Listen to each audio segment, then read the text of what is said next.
at how people then participate best in political parties. We have had a situation where people take political parties lightly, and sometimes think it's just a political party after that anyway, and sometimes even demonize political parties. But I'm calling upon us, this particular electoral cycle, to try to and focus on the institution called political party, so that we aim, all of us, to strengthen political parties, because they are the vehicles of democracy, and it's the institution that we cannot ignore. Sometimes, even as we criticize them, we want to help them become stronger. And I've seen groups, including donors, coming out to try and help us strengthen political parties. I ask that this electoral cycle, let's also focus on strengthening them and try to help members of the public also understand that to learn a good country, then political party system, because we are multi-party democracy, should also be strengthened. I want to stop there and say we are grateful to be associated with ELOG and the work that we are doing, and we are eagerly looking out to see what is contained in the report and the recommendations thereof. Thank you very much.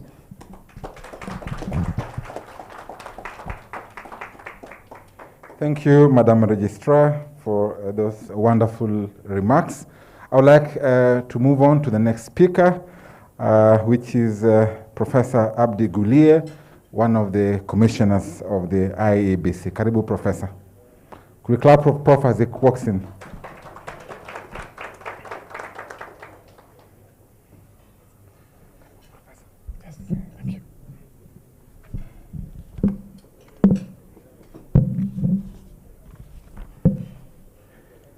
Thank you very much.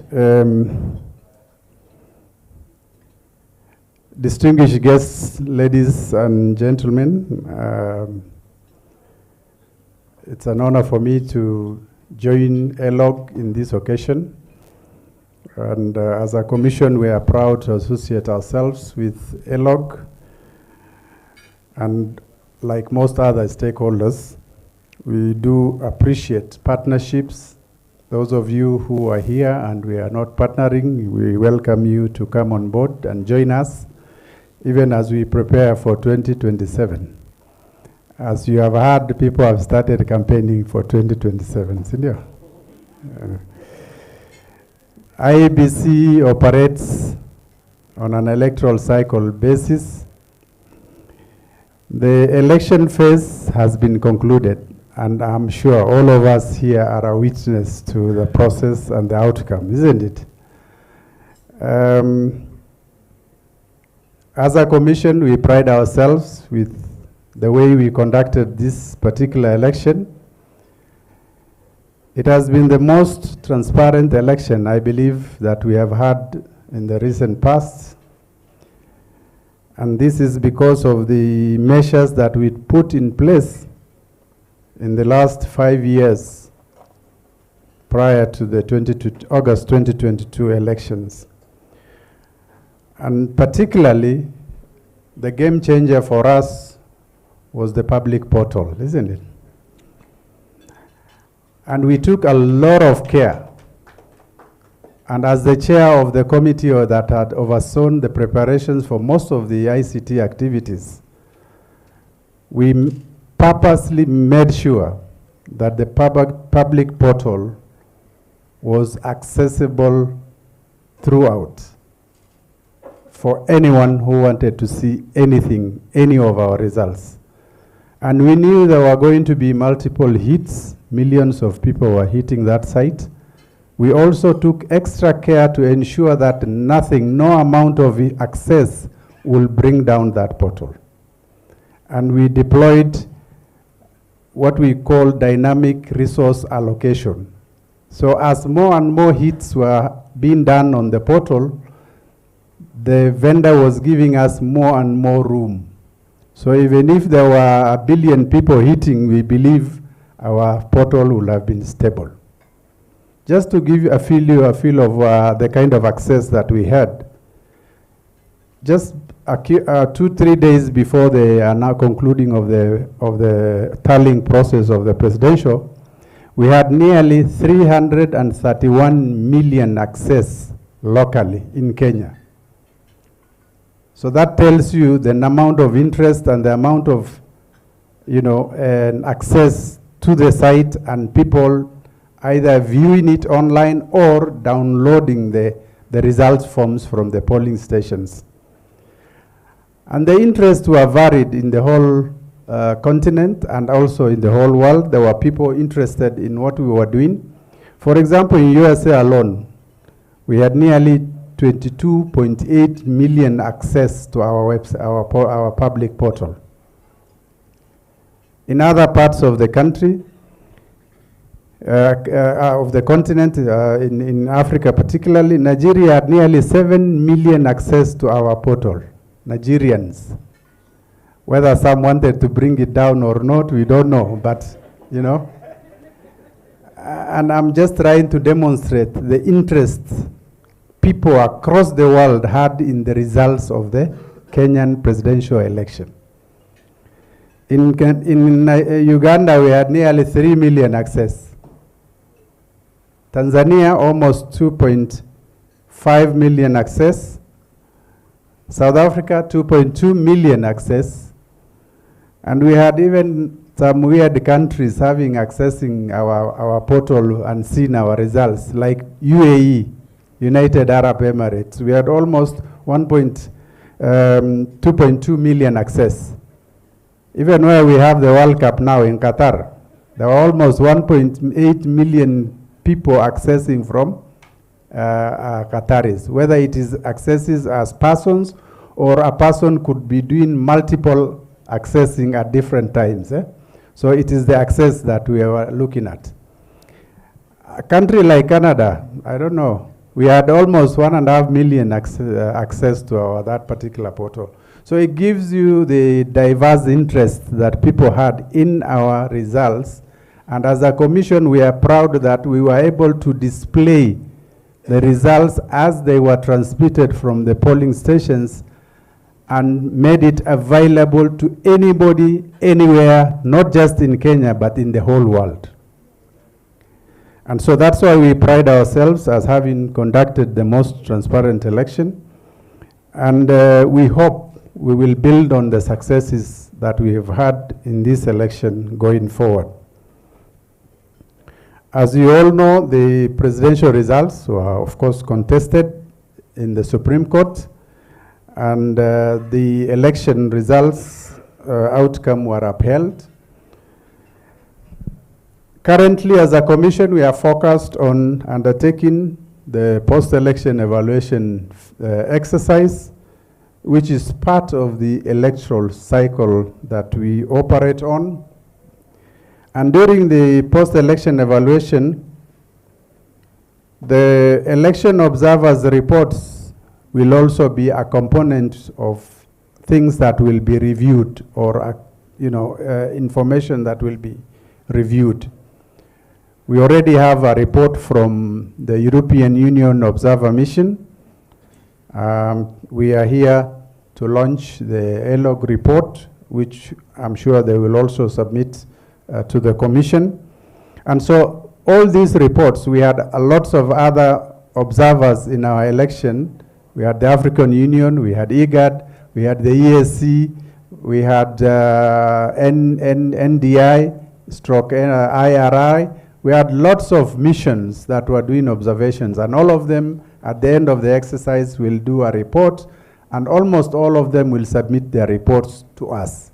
So as part of the post-election evaluation process, we have a chapter that actually looks at what did observers say and what are their recommendations, and we capture in our post-election evaluation report finally. And so the IEBC regards this particular process of post-election evaluation process to be very important.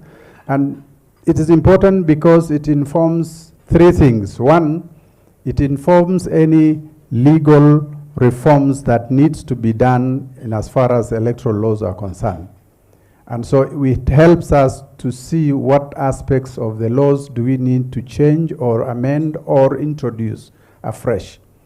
Secondly, it helps us as a commission to review internal processes for purposes of making them more efficient. And so that is the other reason that we do the post-election evaluations. And finally, it helps us in the planning for the subsequent election. And so as a commission, we take the PE process very seriously. And currently, alongside the post-election evaluation process, we are also, as you may be aware, beginning to undertake the process of boundary delimitation. And for those of you who do not know, this is also another emotive process. In fact, personally, I think it is even more emotive than the election. And so we need your support during this activity.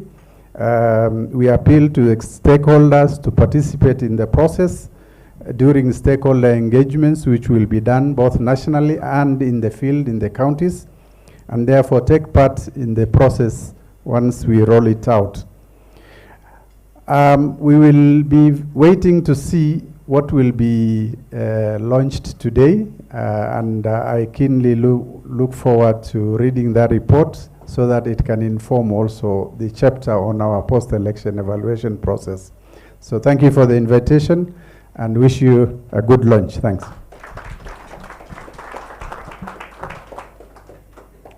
Thank you very much, Professor Gulier.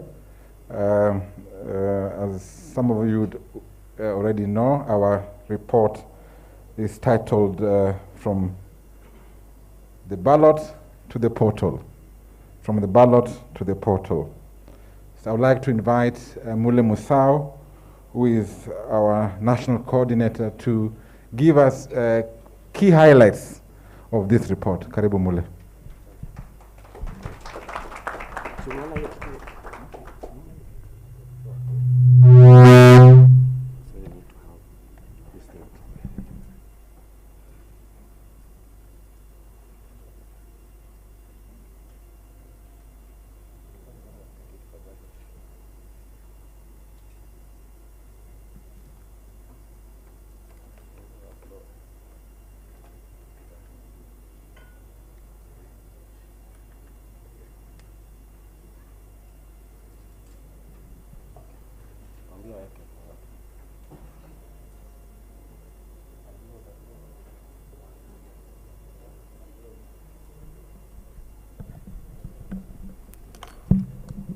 Good morning.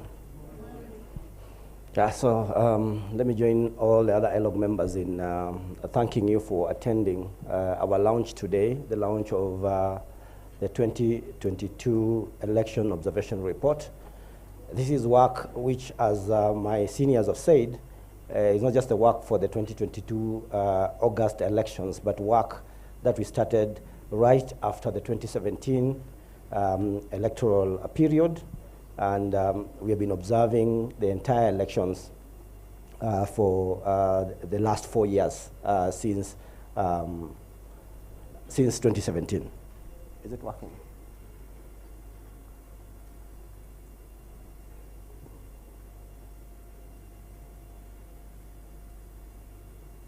So we're working?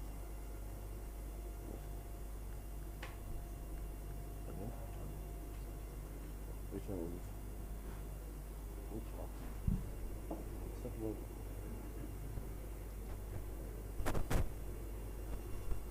Can you move it for me from there?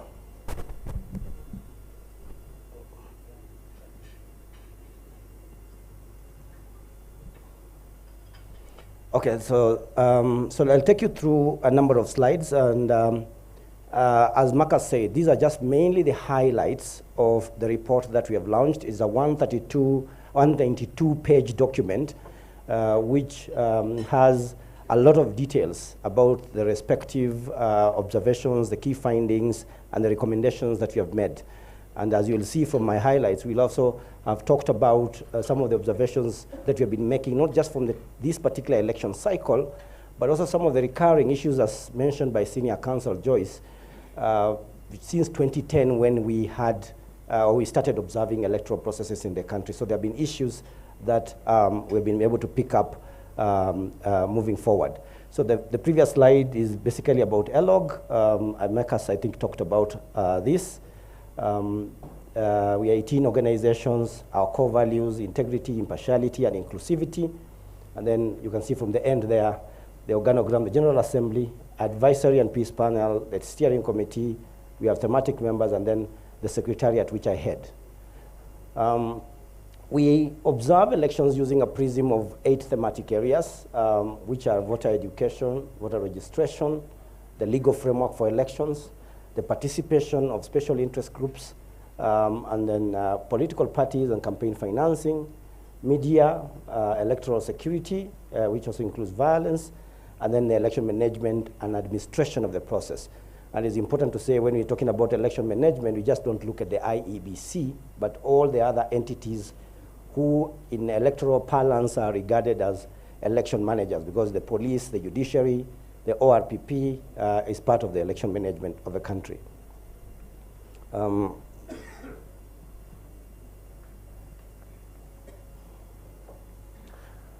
So the methodologies that we've been using, as again, which was alluded earlier, is that we have the long-term observation and the short-term observation.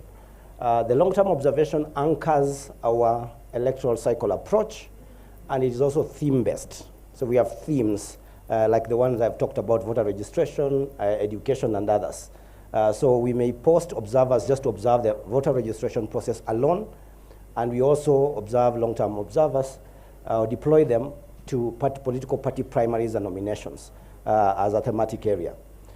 In the short-term observation, the STOs, which basically is the E-Day, we have 2 methodologies that we employ. One, which is the general, which is a,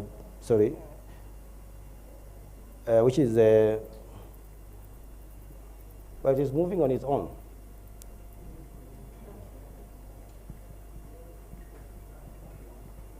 Yes. Okay. So general observation, which is sample-based. We don't go to all. We remember IBC had 46,229 polling stations. We cannot be able to go to all of them.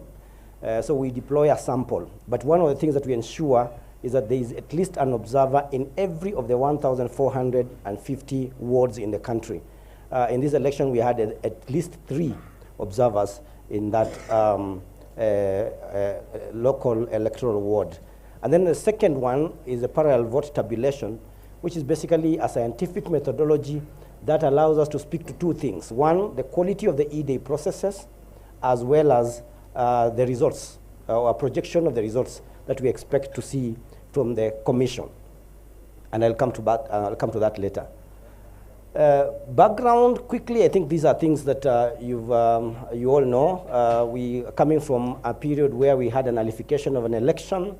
We had the handshake as a political moment. We've had what my colleague Felix Odhiambo keeps calling them a permanent campaign mode in this country. So in our respective understanding, those are early campaigns. Then we had the BBI, which took quite a part of that electoral cycle. There was late appointment of 4 commissioners that were just done about a year to the elections. Then there were violent by-elections, and we have talked about this quite a number. In the run-up to the elections, we had IBC officials being manhandled. We had a lot of violence happening in quite a number of polling stations. If you remember Matungu, Kiambaa, Msambweni, and others. And then we had the low voter registration drives, 2 of them which were conducted by IEBC, which secured about a quarter of the numbers that they sought to have. And then there was the delayed funding of the election budget. So all those things were affecting the election environment. Now, in terms of our findings and recommendations, which we have grouped in a thematic format, and like I said, these are just basically the highlights. So we have a very intense document that if you go through, you'll be able to find quite a number of other recommendations and findings that we've been able to make. So thematically, we'll go thematically. So within voter education, our key finding in that was that there was inadequate and underfunded voter education process throughout the process. And we were making a number of recommendations as a result. One, which is can be able to see from there. Let me use my machine. Budget approvals. We had budget approvals which were by Parliament to support the ABC in the exercise using electoral cycle approach. So there's a recommendation that there should be such approvals done within an electoral cycle approach. Because what we are seeing is that IBC gets its money very late in the day. They are required to do voter education quite close to the elections, but there are attendant activities, including by-elections and political party nominations, which require for that education to have been conducted. Our second recommendation, closely tied with that, is that we need to have targeted voter education to ensure wider reach, and especially targeting the special interest groups. Our findings indicate that we never had such very clear outreach. ELOG works with even prisoners. They are part of our group because they vote. We have the diaspora. They are part of the special interest groups. We have women and we have youth and minorities and PWDs, who our colleagues from UDPK and Semi-Ride will tell you they did not see a very robust engagement with their groups. Then a robust engagement of civil society organizations, media, and political parties on voter education campaign. This time, because of issues to do with even funding, underfunding of the civil society in terms of matters to do with the voter education, we never had a very robust framework where there was a concert of actors working to ensure that there was adequate voter education out there. And this also includes the media. So our recommendation is that we need to re-engage again as far as that is concerned. Then embrace digital solutions to voter education. Young people have been making noise that the approach that is being used to talk to them is not what they prefer. And therefore, we may need them to change the way that we are doing, the approaches that we are using, especially to embrace digital solutions towards the same. And then finally, to introduce voter education into learning institutions. As somebody was saying yesterday in a meeting that I was, the people who are voting in 2027 are in the new voters in 2027 are in schools at the moment. So how are we targeting that particular constituency? And especially because it is the one which makes up the big numbers in terms of new voter register, or the increasing the numbers in the voter register. In terms of voter registration, which is the next thematic area, as I said before, there was a registration of 25% of the targeted new voters, and we feel that there's a growing apathy, especially among the young people, because the new numbers that IBC gave out, the 6 million or so, the majority of that number are young people. So the fact that they did not register overwhelmingly, although if you look at the register, you'll find there was 40% registration numbers for young people in totality, but the fact that the new voters, and then you also consider, given the voter turnout numbers, although we cannot relate them at the moment, but moving from 79% in 2017 to 64.8, it is an indication that if you relate the two, that there are lower voter numbers of young people who are registering, and then we also had a lower voter turnout, which although we don't consider that 64.8 as a low number in elections, but there's an indication of a growing trend that we need to arrest very early. Audit of the voter register was done. IBC did that, but we have had issues about the final report not being shared in time with the public. So that's one of the other findings. We have also the question of increased registration. Our other finding was that there was increased registration of the diaspora and prison voters. So the numbers increased, although marginally, but that's a finding. In terms of recommendations, need to engage young people, especially while they're still in basic learning institutions. Increase the voting power of the diaspora. We think one of the ways that we can invite the diaspora to participate in elections is to increase their voting power. They vote only for the presidency. And we also know the amount of money, which is also part of our report, amount of money which they are sending back home. And therefore, perhaps there would be a bigger interest for them if they are also going to governors, electing governors, or even electing members of parliament. But that is a consideration that can be made by stakeholders. then the independent audit of the voter register is necessary. We appreciate that IBC does call a professional firm to be able to undertake the audit of the voter register, but we feel it is important that we do it also independently, because that allows us to be able to compare notes. It allows us to also be able to affirm some of the issues that the other entities have been able to share. And ELOG has done that in the past. This time, of course, we were not able to do it.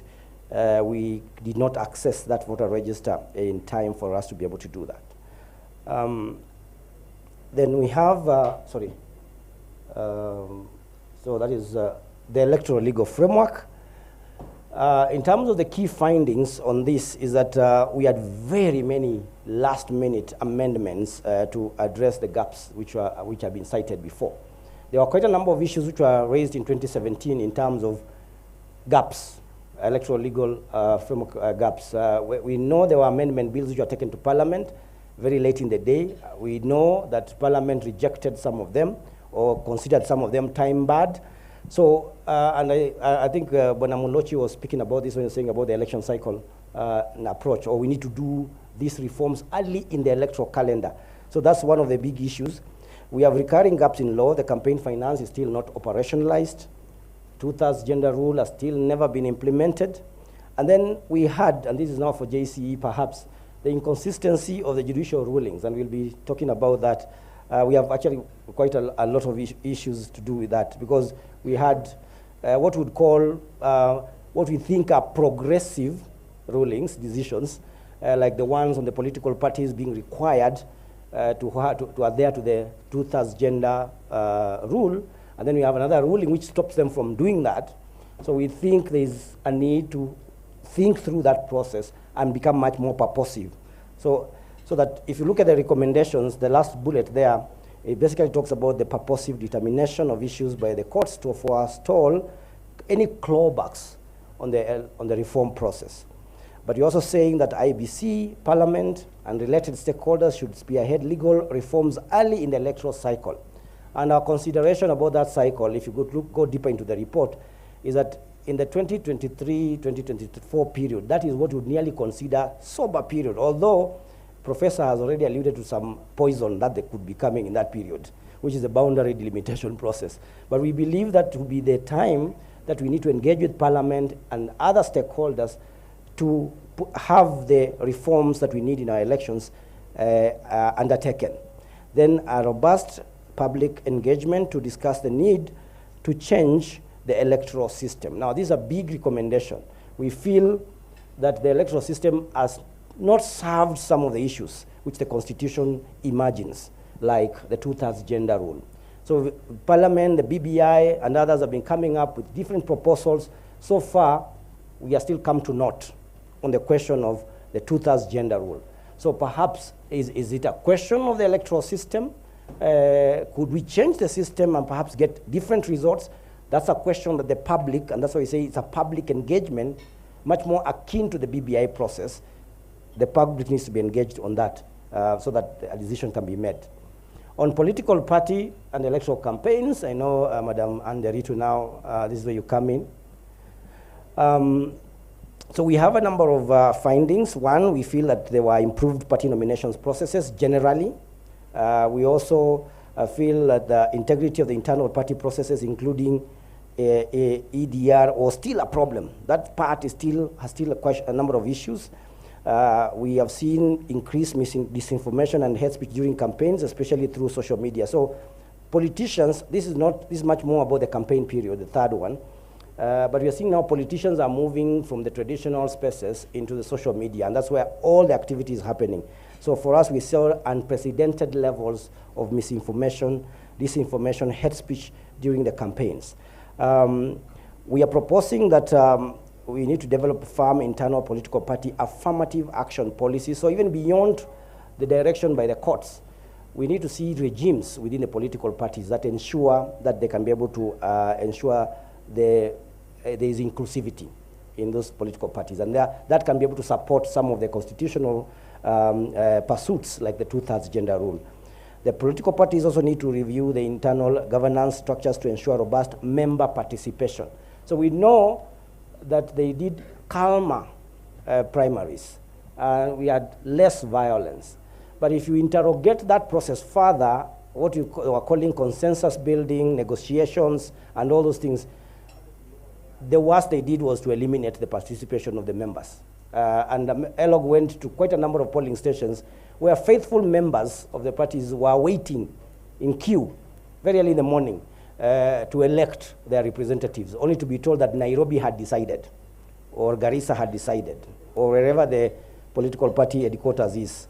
So we feel that there's a need to review the internal governance structures, especially their policies around the participation of their members in such important processes like their own internal elections and the nomination processes. And then the robust regulation framework of the social media and digital platforms to ensure responsible use. Now, this is a big area. I think we are going to all be moving to that space now, the digital space. How do we regulate the social media? That's where those are some of the recommendations we're making the Communications Authority of Kenya and other stakeholders to be able to come in and assist in the same. On electoral security and violence during the elections, ELOG deployed a number of monitors in the hotspots, but it also worked with other agencies and institutions which are working on this space. We saw improved preparations by the and training by security agencies, the National Police Service, for instance, for the elections. And remember, they also launched a joint plan with the Election Commission early in the year. This is the first time we are seeing some kind of organization, an organized approach by the police to dealing with the elections themselves. But we also did, there was a lot of hotspots mapping done by different agencies, the NCIC, security agencies, the civil society organizations. But you also saw altercations between the ODPP and the National Police Service over the drafting of charge sheets and prosecution of offenders, which affected then the entire issue of prosecution of electoral offenders during the campaigns and during the election itself.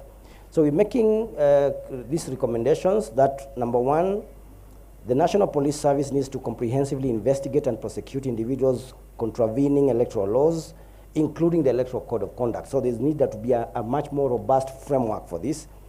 And then an enhanced collaboration between the faith-based organizations, civil society, the election management bodies, security agents and local actors to mitigate conflict, manage and prevent violence, and promote peace and tolerance. And we are making this also acknowledging that there was a role that the faith-based organizations also played in this election in pacifying the environment. So a more concerted effort, a more collaborative approach could perhaps even give us better results. On media monitoring, we saw actors such as the Media Council of Kenya, the Kenya Union of Journalists. They prepared their journalists and the media house as well for the elections. I mean, there was an effort to organize themselves. But when it comes to social media, of course, they became the main sources of information, the key sources of information. So maybe our focus on the traditional media and our focus on the mainstream media was wrong, because where finally most information was being picked from was on social media platforms. And therefore we feel, because social media has become an issue, that the Communication Authority needs to rein in, not just on some of the actors in the social media, but even on leaders, influencers and individuals who use and deploy social media to promote insecurity, political animosity, fake news, and other issues which have been picked up from the same.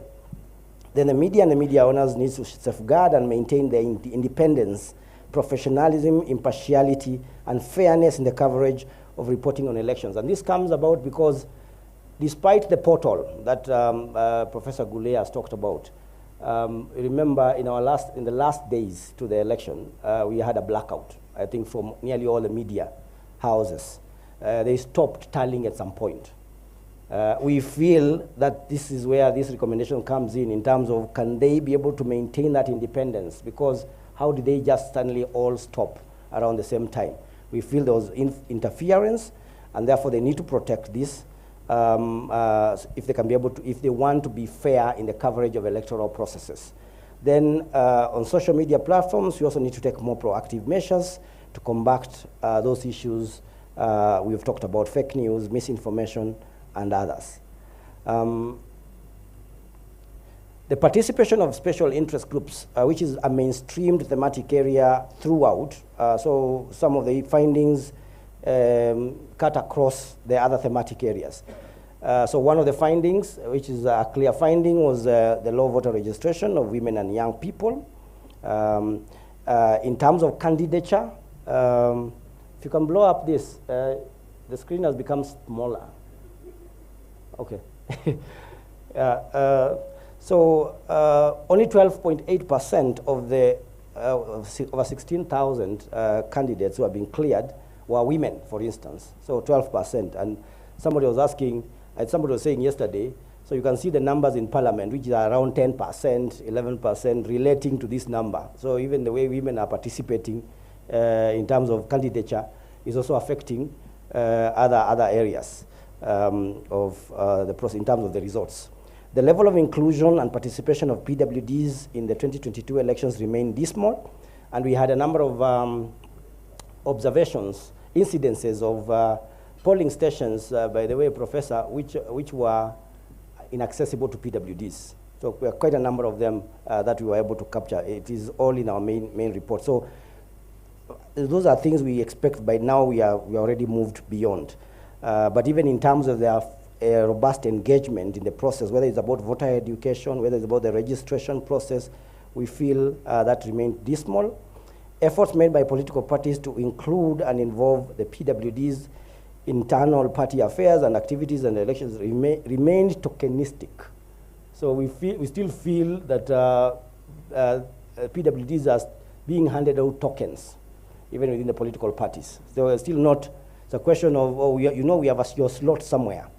I think one of the things that the women also go through in terms of, but you have your seat somewhere.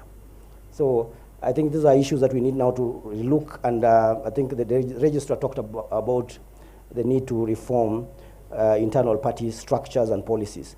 Our recommendations include the need for IBC to adopt open data principles that disaggregate data in order to promote inclusivity in electoral processes, need for targeted voter education and registration, clear protocols to enhance the participation of PWDs at polling stations, and affirmative action policies by political parties embedded within their instruments, because we feel they need to become much more robust. And on election management and administration, where we talk about a number of these institutions, sorry, pardon the spelling there for parliament. There is the electoral management body itself, the IEBC, the judiciary, parliament, but also the police. I think in these highlights, we also have the police as part of the ones that we have picked out for highlights. So in terms of IEBC, what did we see? As observers, we think they were better prepared for these elections. And the basis of this information, I needed to say this at the start, is that we're basing our information on the fact that we have been observing electoral processes from 2010, and we screened our observation reports from 2010 to now, and we looked at what IBC was doing, and our assessment is that they were much more better prepared, despite that number two, budget funding delays that also affected those preparations. But again, we all observed, and everybody here has observed, that there were divisions within the commission, which were much more manifest on the declaration for results day. The delays in publishing the voter register audit, their final report, sorry, of the audit. There was also lack of clear parameters of the engagement of private entities. And here we are talking about the engagement of private vendors in a public engagement process, in a public process. An election is a public process, so we need to have very clear parameters. So we're recommending that there's a need for public dialogue on the EMB model. Now, this is also a very broad recommendation to ensure independence, its independence and inclusivity. So why do we feel the IBC is always being interfered with? So what are these issues that have been affecting the commission? Sometimes people calling for the commission to resign. We have had since 2002 quite a number of commissions which have been sent home. And there's been an attack on the commission ever since, by especially political actors. So the question is it because the model is not the right one? Do we need, as BBI was proposing, for instance, a much more inclusive, even, according to them, political model of a commission? We are not saying we want a political model. We're just saying, can we have then the discussion about whether this model works for Kenyans or it doesn't? If Kenyans affirm that this is a model, then we can be able to ensure that there is much more trust and confidence on that commission, rather than having the political actors, therefore, tearing it apart from their platforms. So we needed to have a discussion. Secondly, clarify and demarcate the roles and functions of the chairman and the commissioners. This was basically reiterating the position of the Supreme Court when they made their ruling. Ensure that employed technology satisfies the principles of Article 86 of the Constitution.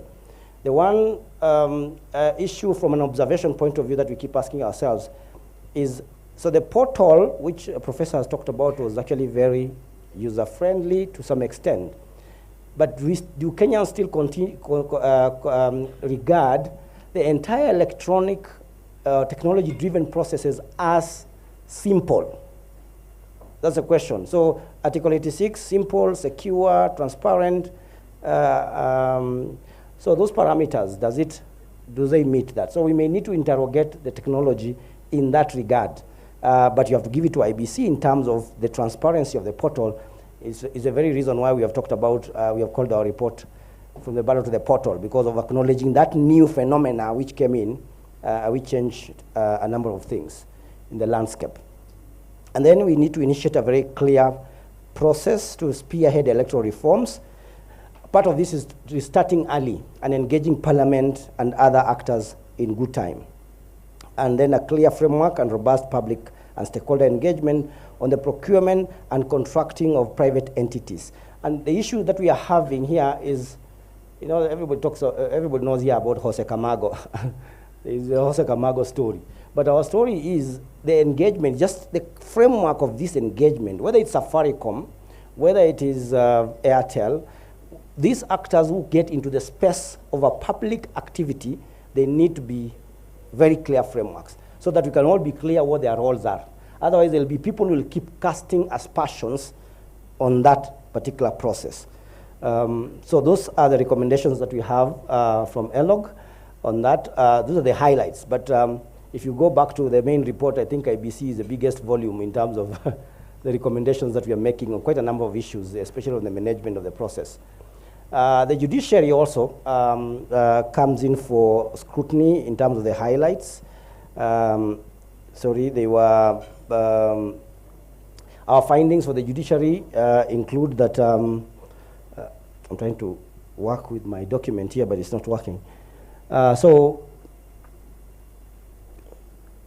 first is that they developed a filing system that worked very well in terms of the process.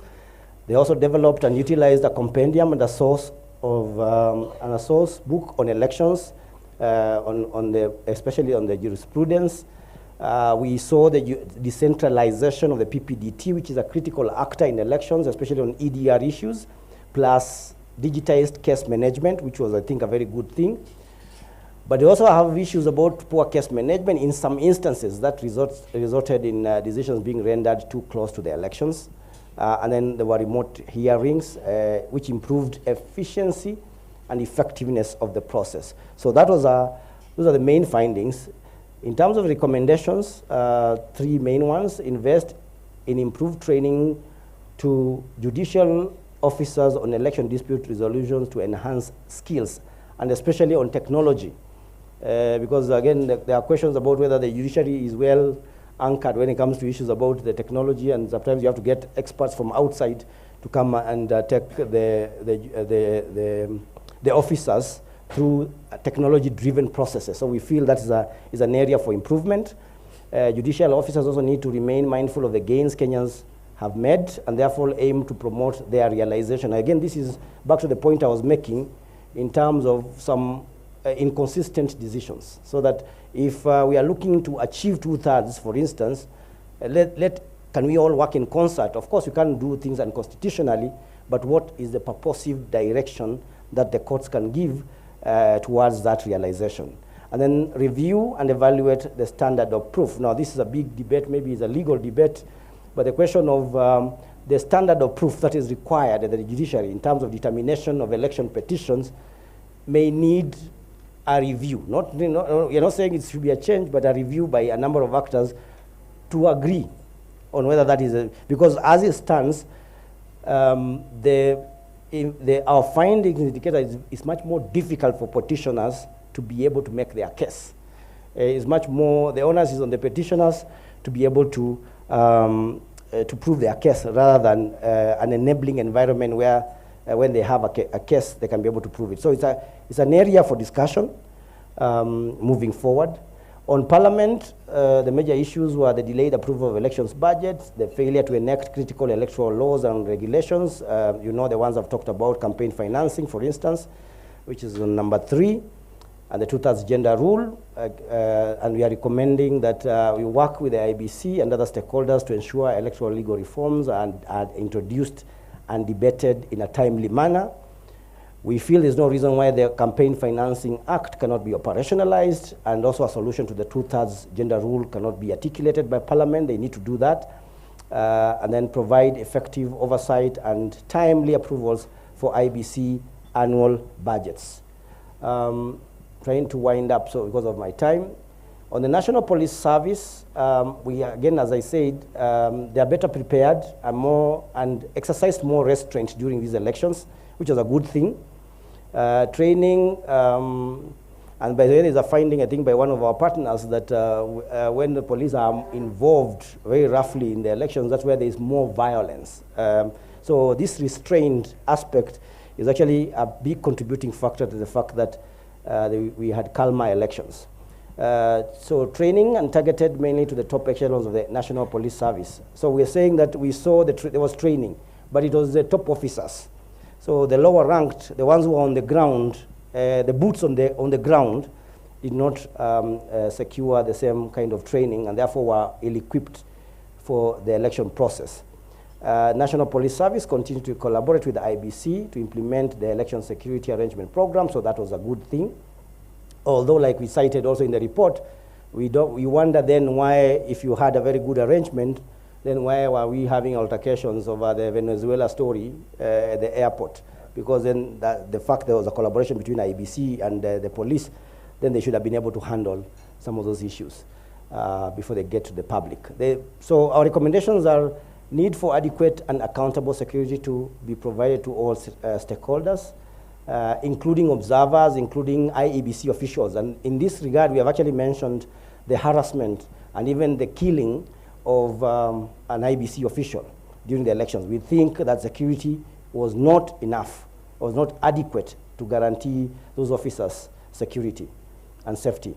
In particular, the police should comprehensively investigate and prosecute individuals contravening the electoral laws. I think we talked about that. And then the police should move with speed to investigate circumstances under which election officials, so we even mentioned it here, fell victims of political profiling, were maligned, were attacked, injured, and in circumstances, some of them were abducted and even killed. So we have made that direct mention in our report because we feel that's a big issue. And that, as I said earlier, the background where we also had by-elections which were violent, and there was already a kind of trend where IBC officials could be attacked, that has become a problem that needs to be addressed moving forward.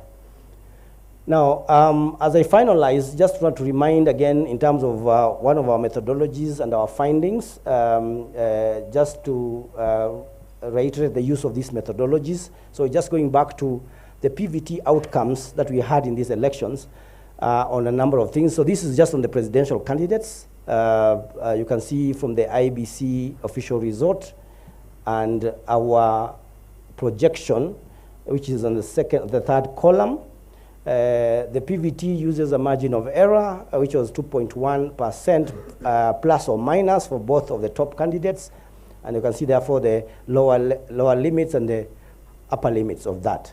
And you can see that for all the other candidates. But what I wanted to highlight was not just that, because the PVT does not just talk about the presidential, that's what I was talking about the quality of the election processes itself. If you look at this chart, we have the two top presidential candidates and their official results. We have the ELOG PVT, and you can see the margins there, 50.7 for William Ruto, 48.7 for Raila, so it was within our margins. But even when you go to the voter turnout, the PVT projected there would be a voter turnout of 65.1% with a margin of error of plus or minus 0.7. And we got the final tally from IBC was 64.77, we rounded out to 64.8. And then the rejected ballots even, the PVT projected that we are going to have 0.8% with a margin of plus or minus 1%, and the number that was given by IBC as the final tally was 0.79. So you can see how perfect the PVT, or how close the PVT was able to make projections of these results. We must reiterate that the PVT results actually come earlier than the IBC results because you have a sample, and within 2-3 days, we have already gotten those numbers. So that was just to emphasize that. I'll finish, it should be the final, I think, the second last slide, which is just repeating some of the recurring issues since 2010. The perceived lack of independence of IEBC and trust in the Commission has remained an issue. The non-implementation of the critical laws, campaign finance, 2/3 have remained an issue. The challenges in the employment of technologies have always been there. Of course, technology will always present us with problems every now and then, but it is a recurring issue, and the increasing costs of elections in the country. Although our findings finds that in this election, IBC used the cost was lower than 2017, but is still high considering the international standards and practices. Lastly, our broad recommendation is that we need a public engagement process. There are two things we talked about, which are a number of issues which we've talked about, which may need a public discourse. First is the EMB model itself. Second is the electoral system. And third, how we use technology in our elections. And I just want to quickly give the example of the Gambia. And we're not saying we want to be retrogressive. And we have actually argued in ELOG we should not make retrogressive recommendations. But the example of the Gambia is that they are still using marbles. And when they were asked about moving to the next level, the people refused and said, we understand marbles. Leave our marbles alone. Whatever other new ideas, the ballot paper and other things are yours. Tupatie bano, tunajua tutumbukiza pande ile tunataka. So that is a discussion that people can have, but not to retrogress, because I don't think Kenyans will go away from technology now. But the question is, do you want to have a conversation on how it is used and how it is employed and at what levels? And then, of course, the question of money. We have to agree. Maybe Parliament has been having problems passing these laws. Parliament is an interested party in passing these issues of regulation of campaign finance. Do we go to the court of public opinion to seek ways in which these members or anybody who is aspiring needs to either disclose or declare the monies that they have? So it's a discourse that we feel we need to have. So that brings me to the end of our presentation. Like I said, our report, which is being launched today, we have it on digital, but Marcus will provide the details about that, I think. Thank you for listening to me.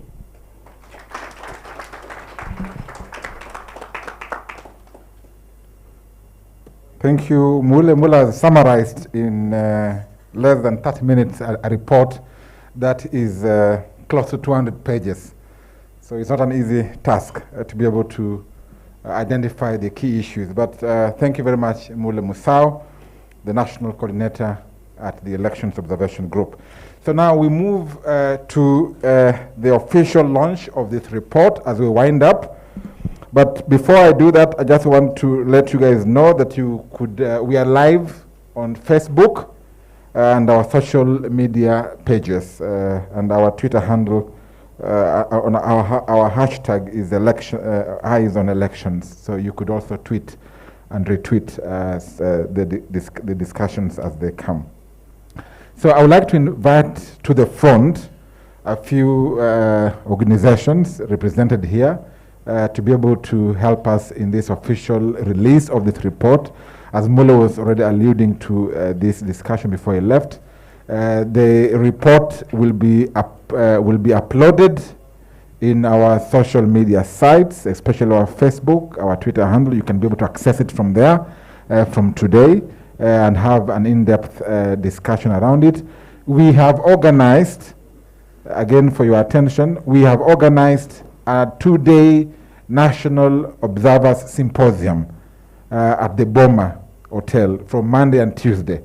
You are all invited, but during that discussion, we will discuss some of these reports and some of the details that are there.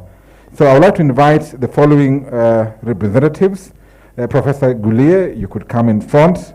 We'll be able to line ourselves up here from the IEBC. I would like to invite Madam Anderito, the Registrar of Political Parties, to come. Bwana Edwin, please join the team from JCE. I would like to invite our co-convener, Joyce Majiwa, to join. Reverend Elias, please come. Joseph Rono, please come. Nerima Wako, I saw her somewhere here, please come forward. Bina Maseno, she was somewhere around. I think she should. All right, then she was somewhere around. Father Ngaria, please come and join our team. So we want to have the official release of our report. And Mulle, you should also be around here so that you can guide this process. So we will be able to issue. I'm a Joyce. All right.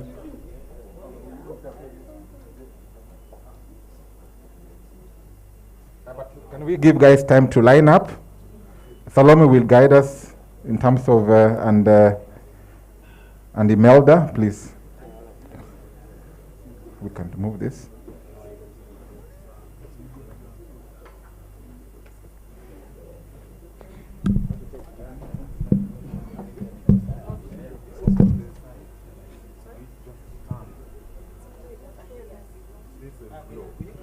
We need to face the audience. We need to face the audience. All right, guys, can we settle here? And I will give her one. I would like to invite also Kimberly from USAID. Please come forward and celebrate with us.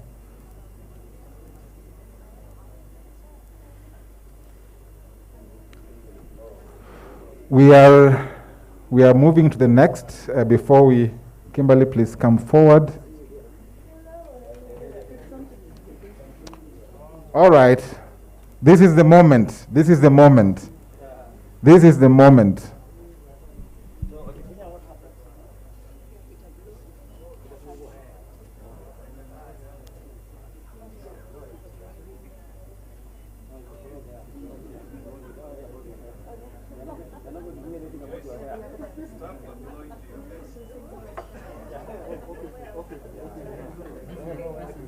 One more person is coming, then we start. Our representative from IRI. Dennis is here. We are finishing, and we are doing well so far. So I'm going to invite our co-convener, Madam Joyce, to press the magic button.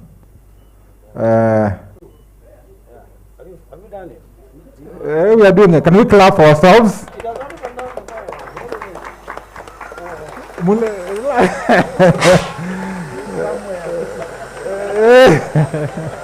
You can even see it from there. You can see it from there.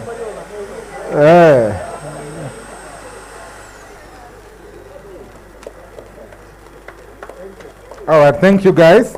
We shall be able to give out to the institutions represented here the final copies of this report. Yeah, so we are still making corrections. Good, good. That was part of it. That was part of it. So we'll be able to share with you guys the final report as from next week. But you can be able to access some of the highlights of this report on our social media sites as well as our website. Karibuni sana, and you can go back to your seats. Could we clap for them?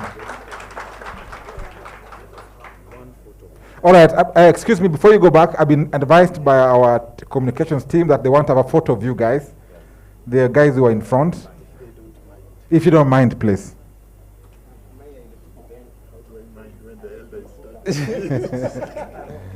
So you can tupangas stand.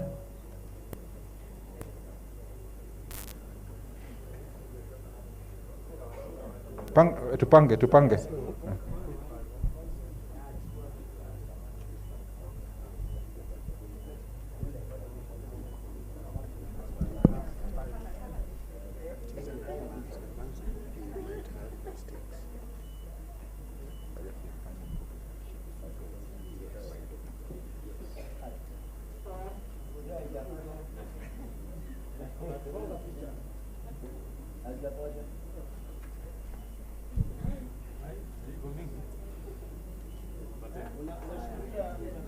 All right, thank you. Thank you. Be seated. Could we clap for them?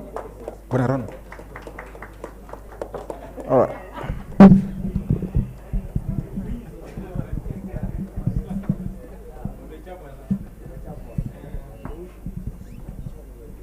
right, guys, we come to the end. As people settle in, we come to the end of our launch. I would like to say two things before I invite Bwana Rono to come and do official closing remarks and vote of thanks. Please treat the copies that you have as advanced copies. We'll be able to share the final copies by end of next week. Treat them as advanced copies. The final could have a few changes, but the substance remain as presented in the copies that you have.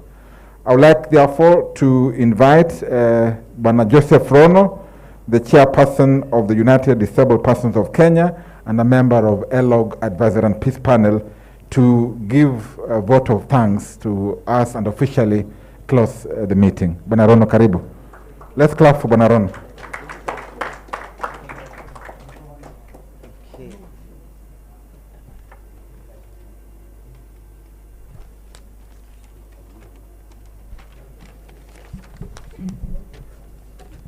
Good morning, everybody.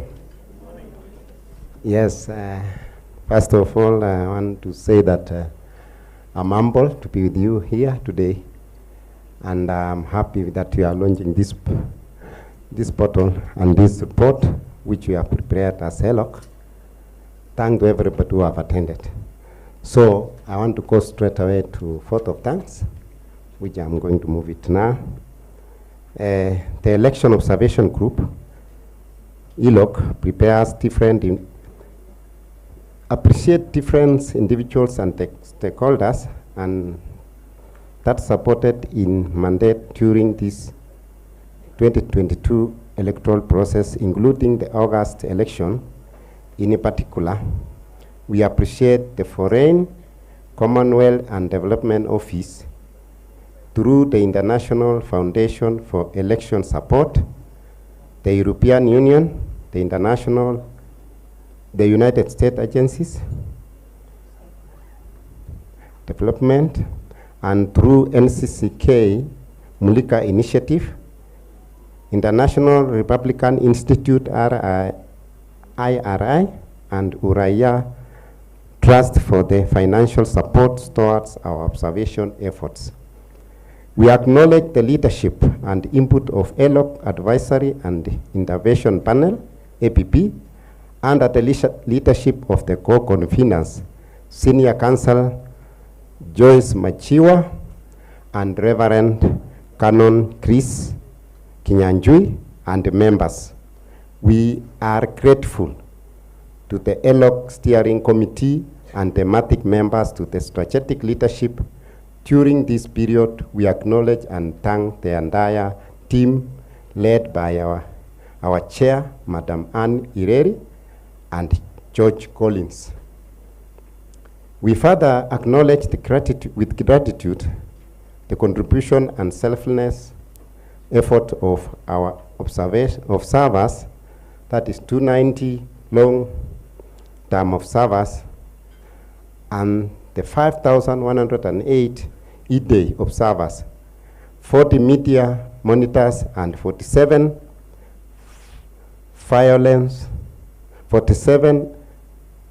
election violence monitors who contributed immensely to the success of our 2022 missions. We also wish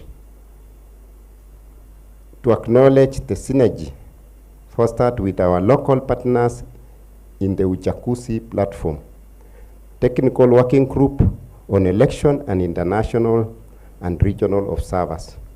We extend our immense gratitude and appreciation to the ELOG Secretariat and the pool of experts from the overall planning and conduct of 2022 observation efforts.